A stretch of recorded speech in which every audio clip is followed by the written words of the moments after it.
नर्मदा नदी के पवित्र तट पर मध्य भारत के हृदय में स्थित है चौथा ज्योतिर्लिंग ओंकारेश्वर। यह स्थान केवल भौगोलिक नहीं बल्कि प्रतीकात्मक रूप से भी अत्यंत विशेष है।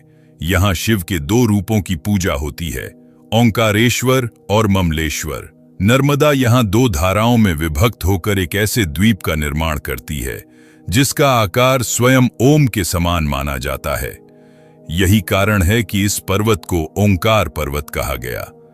शिव महापुराण के अनुसार एक बार नारद मुनि भ्रमण करते हुए विंध्याचल पर्वत पर पहुंचे।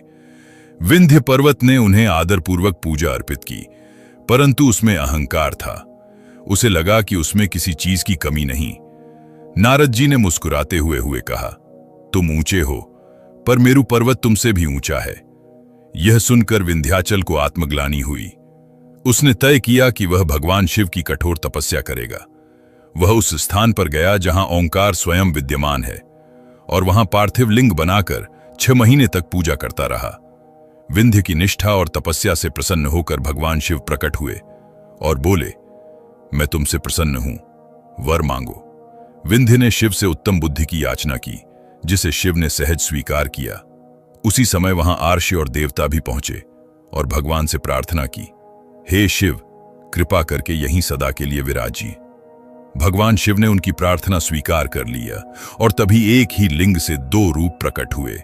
जो प्रणव रूप में प्रकट हुए वे कहलाए ओंकारेश्वर और जो पार्थिव लिंग में प्रतिष्ठित हुए वे कहलाए ममलेश्वर या अमलेश्वर। इस प्रकार ओंकारेश्वर और ममलेश्वर नाम से प्रसिद्ध हुए यह ज्योतिर्लिंग आज भी भक्तों को दर्शन देकर उनका कल्याण करते हैं।